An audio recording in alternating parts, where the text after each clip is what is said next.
Halo Sobat Spoiler, bagaimana kabarnya? Tentunya Miners doakan baik-baik saja. Jumpa lagi di channel Sektor Spoiler. Pada video kali ini, Miners akan bahas kelanjutan cerita dari Donghua series Renegade Immortal episode 81. Seperti biasa, Miners mau ingatkan lagi bagi Sobat Spoiler, karena video ini mengandung spoiler, Mimin sarankan untuk tonton dulu episode-episode sebelumnya biar ngerti jalan ceritanya. Tapi buat Sobat Spoiler yang gak sabar dan udah siap dengerin kelanjutan ceritanya, langsung saja kita gas ke ceritanya. Di episode sebelumnya, setelah pertarungan yang menguras tenaga menghadapi Liu Fan, Wang Lin kembali ke pagoda, merenungkan kenangan lamanya tentang si Tunan. Dari kejauhan, Zhou, gadis kecil yang selalu menemani Wang Lin, memperhatikannya dengan cemas. Dengan polos, ia berusaha menghibur Wang Lin dengan caranya sendiri. Di tempat lain, peristiwa besar terus terjadi dalam dunia kultivasi. Klan setan raksasa merayakan pencapaian leluhur mereka yang pertama kali mencapai tahap transformasi jiwa. Sementara itu, di negara Suyu, kuil es suci menyusun strategi untuk menghadapi Cheng Niu yang semakin dikenal di kalangan pembudidaya. Namun, di atas semua itu, Wang Lin tahu bahwa pertempuran 10 tahunnya dengan kupu-kupu merah semakin dekat. Sebuah pertempuran yang akan menentukan takdirnya di dunia kultivasi. Klan setan raksasa meraih pencapaian bersejarah dengan naik ke peringkat 5 dalam dunia budidaya. Kabar ini mengguncang dunia kultivasi, terutama setelah leluhur klan mereka yang telah mencapai tingkat transformasi jiwa mengajukan hak resmi atas status baru tersebut. Kehadiran Chihu, tuan muda klan yang membawa giok langit dalam jumlah besar, semakin memperkuat posisi mereka sebagai kekuatan baru yang tak bisa diremehkan. Peningkatan peringkat ini bukan hanya sekedar pencapaian kecil, melainkan awal dari perubahan besar di benua Suzaku. Klan setan raksasa yang bukan penduduk asli kini semakin mengakar dan berpotensi mengganggu keseimbangan kekuatan yang telah lama ada. Namun, bagi Wang Lin, semua ini tak berarti apa-apa. Ia meninggalkan lembah dengan tenang bersama Feng Yusan dan rekan-rekannya, membawa dirinya ke arah tujuan yang telah ditetapkan. Di tengah perubahan besar ini, negara Suzaku tetap berdiri sebagai kekuatan utama di benua tersebut dengan 3 sekte besar, sekte langit surgawi, sekte jiwa bumi, dan sekte Path Immortal, serta pemimpin tertinggi yang bergelar Suzaku. Mereka mengendalikan jalannya dunia budidaya, namun keseimbangan itu mulai goyah saat sebuah cahaya kuat jatuh di altar utama Suzaku, menandakan kedatangan seseorang yang dinantikan. Di episode selanjutnya, Wang Lin tiba di altar dengan tenang, diikuti oleh Feng Yusan. Kedatangannya menarik perhatian seorang wanita anggun bernama Putih Salju, murid dari sekte Path Immortal. Dengan penuh hormat, ia mengundang Wang Lin untuk bertemu dengan gurunya. Tanpa banyak bicara, Wang Lin menerima undangan itu dan mengikuti Putih Salju menaiki bangau putih yang membawanya melintasi langit Suzaku. Sepanjang perjalanan, ia tetap waspada, menyadari bahwa ada sesuatu yang tidak beres. Perjalanan mereka berakhir di sebuah gunung terpencil yang berbentuk seperti naga. Putih Salju membawa Wang Lin ke sebuah gua, tempat ia diminta menunggu pertemuan dengan guru Putih Salju. Wang Lin mengamati sekelilingnya dengan hati-hati, melihat para pelayan yang bergerak tanpa ekspresi. Perasaan waspada semakin kuat, seolah-olah dirinya telah memasuki wilayah yang penuh intrik dan bahaya tersembunyi. Saat malam tiba, suasana menjadi semakin sunyi. Wang Lin duduk dalam keheningan, memikirkan semua yang telah terjadi sejak kedatangannya di Suzaku. Tiba-tiba, aura ketukan terdengar di pintu. Ia menatap pintu itu dengan mata tajam, bersiap menghadapi apapun yang akan terjadi selanjutnya. Di tengah keheningan, pintu kamar Wang Lin terbuka tanpa suara. Seorang bocah berpakaian hitam masuk, membawa nampan berisi buah. Tanpa menatap Wang Lin, ia meletakkan nampan dan berbalik pergi. Namun, Wang Lin menghentikannya dan bocah itu menunjukkan sesuatu yang mengejutkan. Lidahnya telah terpotong setengah. Tanpa sepatah kata, bocah itu hanya tersenyum tipis lalu pergi, meninggalkan suasana yang semakin aneh dan mencekam. Selama 3 hari, bocah itu terus datang dan Wang Lin akhirnya menyadari bahwa semua pelayan di tempat ini memiliki kondisi serupa. Bisu karena kehilangan sebagian lidah mereka. Ia juga menemukan bahwa tempat ini dipenuhi formasi pembatas yang bahkan sulit ia tembus. Meski keanehan tempat ini mengusik pikirannya, ia tetap fokus pada kultivasi, mempersiapkan diri untuk pertarungan melawan kupu-kupu merah. 10 hari berlalu, hingga suatu malam, seorang pria parubaya tiba-tiba muncul di hadapannya. Tanpa suara, pria itu menuangkan teh dan mengetukkan jarinya di meja, menciptakan tekanan yang luar biasa. Wang Lin tetap tenang, menyadari bahwa pria ini jelas memiliki kekuatan di atasnya. Setelah beberapa saat, pria itu tanpa sepatah kata meninggalkan pesan samar di atas meja dari tetesan teh. Kalah, mati. Pesan itu jelas, jika Wang Lin gagal dalam pertarungan nanti, kematiannya adalah satu-satunya akhir yang menunggunya. Hari pertarungan pun tiba. Di altar raksasa Suzaku, ribuan pembudidaya berkumpul, menantikan duel yang telah lama dinanti. Kupu-kupu merah, jenius dari Suyu, berdiri anggun dengan gaun birunya. Meski lengan bajunya yang kosong menjadi bukti kekalahan sebelumnya dari Wang Lin, kebenciannya terhadap Wang Lin terpancar jelas, sementara Wang Lin sendiri tetap tenang memasuki arena pertarungan dengan keyakinan penuh. Pintu cahaya muncul di altar, membawa mereka ke arena pertempuran. Hutan gelap dengan aura menekan. Tanpa membuang waktu, kupu-kupu merah memanggil patung es raksasa untuk menyerang Wang Lin. Sementara hawa dingin menusuk menciptakan kelopak mawar es yang melayang di udara. Wang Lin segera merespon, mengeluarkan bendera pembatasan yang membentuk naga raksasa dan menangkis serangan pertamanya. Benturan dahsyat mengguncang medan, menciptakan kehancuran di sekeliling mereka. Namun, pertarungan baru saja dimulai. Kupu-kupu merah menatap Wang Lin dengan kebencian yang semakin mendalam. Ini adalah Dewa Es, harta karun Suyu selama 500 tahun. Cheng Niu, kau pasti akan mati. Dengan satu gerakan, kelopak mawar es berubah wujud, memancarkan aura pembunuhan yang semakin kuat. Wang Lin mempererat genggamannya, bersiap menghadapi serangan berikutnya. Di tengah pertarungan sengit, Wang Lin berhadapan dengan serangan mematikan kupu-kupu merah. Jaring raksasa dari kelopak bunga melayang cepat ke arahnya, memaksanya mengibaskan bendera pembatasan dan menciptakan kabut hitam. Dengan pedang surgawi di tangannya, ia menebas udara, berusaha menembus kelopak yang mengancam. Namun, kupu-kupu merah tak tinggal diam. Ia merapal segel, memperbesar kelopak bunga dan meluncurkannya dengan kekuatan luar biasa. Di saat yang sama, ia menciptakan 9 simbol pedang dari darahnya, mengirimkan serangan bertubi-tubi yang mengurung Wang Lin dalam bahaya besar. Dengan setiap langkah raksasa es, tanah bergetar hebat, menambah tekanan dalam pertarungan ini. Wang Lin sadar ia harus segera bertindak. Ia mengerahkan kekuatan penuh dan melepaskan stempel hitam raksasa. Tetapi serangan itu malah terserap oleh kelopak, berubah menjadi genangan hitam yang melemahkan tubuhnya. Melihat kesempatan itu, 9 sinar pedang kupu-kupu merah melesat ke arahnya. Dengan cepat, Wang Lin mengeluarkan lonceng pelindung, tetapi pertahanannya hanya bertahan sejenak sebelum hancur. Saat ia berusaha menyerang balik, tinju raksasa es menghantamnya dengan kekuatan besar, melemparkannya ke udara dan menjebaknya dalam kelopak bunga yang semakin memperketat cengkeramannya. Kupu-kupu merah yakin telah menang, tetapi Wang Lin muncul kembali dari dalam kelopak dengan sorot mata mengerikan. Rambutnya terurai liar, baju zirahnya penuh retakan, tetapi semangat bertarungnya semakin membara. Tanpa ragu, ia mengeluarkan sebuah batu aneh yang dihiasi simbol Dao. Saat batu itu dihancurkan, sebuah lengan hitam muncul. Lengan yang dikenal kupu-kupu merah dengan jelas. Ketakutan menyelimuti wajahnya, tetapi Wang Lin hanya tertawa dingin dan menantangnya lebih jauh. Tak ingin kalah, kupu-kupu merah mengerahkan 6 kelopak terakhirnya, mengubahnya menjadi 6 sosok wanita berpakaian merah yang penuh kekuatan.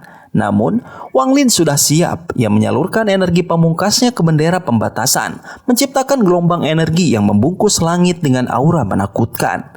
Saat itu juga, awan merah berkumpul dan para tetua yang menyaksikan pertarungan tersentak. Gong Sunpo berbisik, pembalasan ilahi, pertanda bahwa kekuatan besar akan turun ke medan pertempuran. Dalam keputusasaan, kupu-kupu merah menyatu dengan raksasa es untuk bertahan dari kekuatan petir merah yang menyambar dari langit. Namun, petir itu terlalu kuat, menghancurkan raksasa es dan membakar sosok wanita merah yang ia ciptakan. Wang Lin tidak menyia-nyiakan kesempatan. Dengan segenap kekuatannya, ia mengayunkan pedang surgawi dan menebas raksasa es hingga retakannya semakin dalam. Kupu-kupu merah berusaha melawan, tetapi pertahanan terakhirnya mulai runtuh. Di momen krusial, sebuah cambuk ilusi bersinar dari tubuh raksasa es dan melesat ke arah Wang Lin. Ia tak sempat menghindar. Cambuk itu menghantamnya keras, membuat jiwanya terlempar keluar dari tubuh fisiknya. Sementara itu, pedangnya terus mengoyak raksasa es, melemahkan auranya secara drastis. Pertempuran belum usai, tetapi satu hal pasti, ini adalah salah satu duel paling dahsyat yang pernah mengguncang dunia kultivasi. Wang Lin segera mengerahkan energi spiritualnya, memaksa dirinya kembali ke tubuh sebelum kehilangan kendali sepenuhnya. Ketika kesadarannya kembali, ia menyadari betapa berbahayanya serangan cambuk itu. Hanya sedikit kelengahan dan ia bisa benar-benar musnah. Namun, keberuntungan masih berpihak padanya. Energi pedang yang ia lepaskan telah menghantam raksasa es, sementara petir retribusi ilahi terus menyambar tubuh makhluk itu. Kombinasi dua serangan tersebut memberikan Wang Lin celah untuk bertahan. Saat energi pedang menembus pinggang raksasa, petir retribusi akhirnya menghancurkan gas pembatasan yang menyelimutinya. Awan merah yang bergulung di langit menghilang seketika, tetapi pertempuran masih jauh dari usai. Raksasa es mengguncangkan tubuhnya, menjatuhkan bongkahan es yang berserakan di tanah. Ukurannya menyusut hingga setengah dari semula, tetapi luka di tubuhnya mulai pulih dengan cepat. Sementara itu, bayangan cambuk iblis yang digunakan lawannya masih bersinar di dadanya, menyeratkan ancaman yang belum sirna. Menyadari betapa berbahayanya cambuk itu, Wang Lin memutuskan untuk mundur. Jika jiwa asalnya kembali tercabut dan tubuhnya dihancurkan, ia mungkin tidak akan memiliki kesempatan kedua untuk bertahan hidup. Namun, kupu-kupu merah tak memberinya waktu untuk melarikan diri. Dengan wajah penuh kebencian, ia memerintahkan raksasa es untuk menyerang lagi. Cambuk berbahaya itu melesat sekali lagi, bahkan lebih cepat dari sebelumnya. Wang Lin berteleportasi sejauh 1000 kaki, tetapi tetap saja darah mengalir dari bibirnya. Cambuk itu telah menyentuhnya. Meski tidak mencabut jiwanya seperti sebelumnya, luka yang ditimbulkan masih sangat parah. Ia terus berlari, mengkonsumsi pil pemulihan, sementara kupu-kupu merah mengejarnya dengan tekad yang membara. Dalam kejar-mengejar itu, kupu-kupu merah mulai menyadari sesuatu. Wang Lin memiliki harta yang bisa memanggil petir retribusi ilahi, tetapi tidak mungkin ia bisa menggunakannya 2 kali berturut-turut. Jika Wang Lin benar-benar mampu, maka raksasa es tidak akan memiliki peluang bertahan. Sementara itu, raksasa es kembali mengayunkan cambuknya. Serangan yang begitu cepat membuat Wang Lin tak bisa menghindari sepenuhnya. Tubuhnya terlempar dan sekali lagi, jiwa asalnya terpental sejauh 1000 kaki, membuatnya semakin rentan terhadap serangan berikutnya. Di saat genting itu, Wang Lin menyalakan jebakan binatang buasnya. Sebuah kereta perang muncul dengan raungan yang mengguncang langit, dan roh binatangnya melompat keluar. Namun, alih-alih menyerang raksasa es, makhluk buas itu justru mengincar Wang Lin sendiri. Ia segera membentuk segel untuk menahan makhluk itu dengan rantai energi. Tetapi saat itu juga, raksasa es telah berada di samping tubuhnya. Dengan senyum dingin, ia mengangkat tinjunya, siap memberikan pukulan terakhir yang akan mengakhiri segalanya. Pedang langit meraung saat gas hitam membumbung, berusaha menahan pukulan dahsyat raksasa es. Dentuman keras mengguncang tanah ketika serangan itu bertabrakan, membuat pedang langit terpental. Su Liguo yang mengendalikan pedang hanya sempat mengerang sebelum terdiam. Raksasa es kembali menyerbu, hendak menghabisi Wang Lin, tetapi roh binatang buas dari kereta perang tiba-tiba memberontak dan menyerang raksasa es dengan ganas. Pertarungan sengit pun terjadi. Raksasa es membalas dengan pukulan bertubi-tubi, menumbangkan roh binatang itu. Namun, makhluk buas itu tidak menyerah dan mencoba melahap lawannya dalam satu gigitan. Tepat saat itu, cambuk putih bersinar melesat dan menghantam tubuhnya tanpa ampun. Setiap cambukan membuat tubuhnya menyusut hingga akhirnya ia terpaksa kembali ke dalam kereta perang, belum mampu menunjukkan kekuatannya sepenuhnya. Sementara itu, Wang Lin telah kembali ke tubuhnya dan segera menelan pil pemulih. Dengan cepat, ia mengerahkan energi spiritual untuk membangkitkan Su Liguo dan menyerang raksasa es dengan gelombang energi pedangnya. Menyadari dirinya semakin terdesak, raksasa es memilih mundur, bergegas meninggalkan arena dengan langkah berat. Wang Lin tidak tinggal diam. Tanpa ragu, ia mengejar dengan tatapan penuh amarah. Di sisi lain, kupu-kupu merah berdiri dengan wajah muram. Pertarungan ini jauh lebih sulit dari yang ia bayangkan. 10 tahun berlalu, ia dengan mudah mengusir Cheng Niu. Tetapi sekarang pria itu menjadi ancaman nyata. Semua persiapan dan senjata yang ia bawa tampak sia-sia, terutama roh binatang buas Wang Lin. Terlalu ganas dan sulit dikendalikan. Menyadari dirinya kalah, ia memutuskan untuk melarikan diri. Namun, ejekan Wang Lin membakar amarahnya. Harga dirinya sebagai putri surgawi Suzaku tidak bisa menerima penghinaan itu. Dengan tekad membara, ia mengeluarkan teknik pamungkasnya, menciptakan avatar dari jiwanya sendiri. Sosok kembarannya berdiri di sampingnya, tanpa emosi, hanya dipenuhi niat membunuh. Mengerahkan domain tanpa belas kasihan, memanggil ilusi orang-orang yang pernah mengisi kehidupan Wang Lin untuk menggoyahkan hatinya. Namun, Wang Lin tetap teguh, ia tidak terjebak dalam ilusi emosi itu. Sebagai jawaban, gulungan siklus reinkarnasi muncul di langit, mengeluarkan energi hitam putih yang membentuk jari raksasa.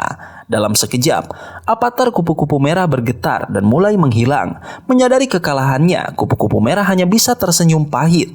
Jika ia telah mencapai transformasi jiwa, mungkin ia bisa melawan. Tetapi kini semuanya terlambat. Dengan tatapan kosong, ia menyaksikan avatar terakhirnya lenyap dalam siklus reinkarnasi. Kupu-kupu merah mulai terhuyung, batuk darah dengan wajah penuh penderitaan. Jiwa asalnya mengalami kerusakan parah akibat pertarungan sengit dengan Wang Lin. Meskipun ia masih hidup, kebenciannya perlahan tergantikan oleh pemahaman baru.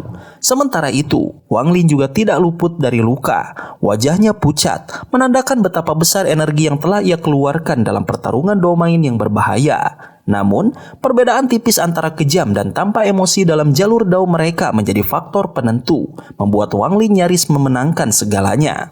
Menyadari bahaya yang masih mengintai jika kupu-kupu merah dibiarkan hidup, Wang Lin segera bertindak. Ia mengeluarkan bendera pembatasan, membentuk tombak hitam yang memancarkan aura mengerikan.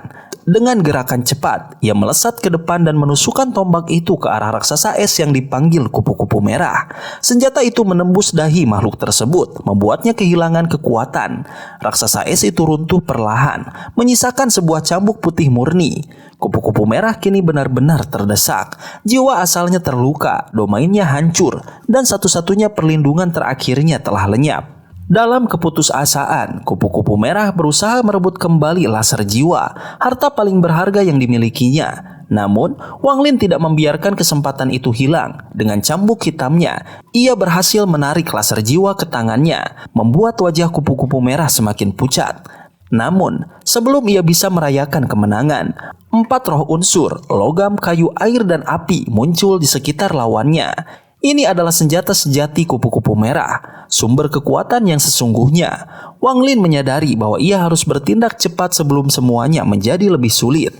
Menggunakan domain waktu dari 9 ukiran kayu, Wang Lin menghentikan pergerakan keempat roh unsur sesaat. Ia berhasil menangkap roh logam dan menekan roh kayu, tetapi kupu-kupu merah tidak tinggal diam.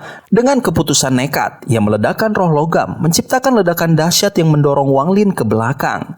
Tubuhnya terguncang hebat, ia batuk darah, dan kultivasinya menjadi tidak stabil. Meski terluka parah, tekad Wang Lin tidak goyah. Dengan kecepatan luar biasa, ia kembali melesat untuk menghabisi lawannya. Namun, sebelum ia sempat memberikan serangan terakhir, kekuatan misterius turun dari langit. 3 roh unsur yang tersisa tiba-tiba berhenti bergerak, dan seorang pria muncul, Gong Sunpo dari Suzaku. Dengan satu gerakan tangan, ia melempar Wang Lin sejauh 100 kaki, menunjukkan kekuatan yang jauh di atasnya. Wang Lin hanya bisa menatapnya dengan waspada, menyadari bahwa pertempuran ini telah mencapai akhir yang tak terduga. Gong Sunpo kemudian menegaskan bahwa Wang Lin telah menang, tetapi sebagai hukuman atas kelancangannya, ia kehilangan hak atas satu permintaan dari Gunung Suzaku. Dengan enggan, Wang Lin menyerahkan laser jiwa, menyadari bahwa ia tak punya pilihan lain. Gong Sunpo membuka pintu cahaya dan membawa kupu-kupu merah pergi, meninggalkannya dengan perasaan marah dan ketidakpuasan. Namun, di balik peristiwa ini, ada rahasia besar yang tak diketahui siapapun. Hidup kupu-kupu merah kini hanya tersisa 3 hari. Sebuah konspirasi gelap telah mulai terungkap di Gunung Suzaku, dan pertarungan sejati baru saja dimulai. Sobat spoiler, itulah spoiler untuk episode 81 dari Donghua series Renegade Immortal. Tentunya spoiler ini tidak akan sama persis dengan episode sesungguhnya. Maka dari itu, jika ada kesalahan dalam kata ataupun istilah, serta kekurangan atau kelebihan durasi, harap dimaklumi. Dan jangan lupa untuk mendukung channel ini terus berkembang dengan cara like, share, dan subscribe, supaya kalian gak ketinggalan update terbaru dari channel ini. Terima kasih banyak udah nonton video ini sampai akhir, Sobat Spoiler. Kritik dan saran positifnya silahkan di komentar. Sampai ketemu lagi di video berikutnya. Tetap semangat dan sampai jumpa.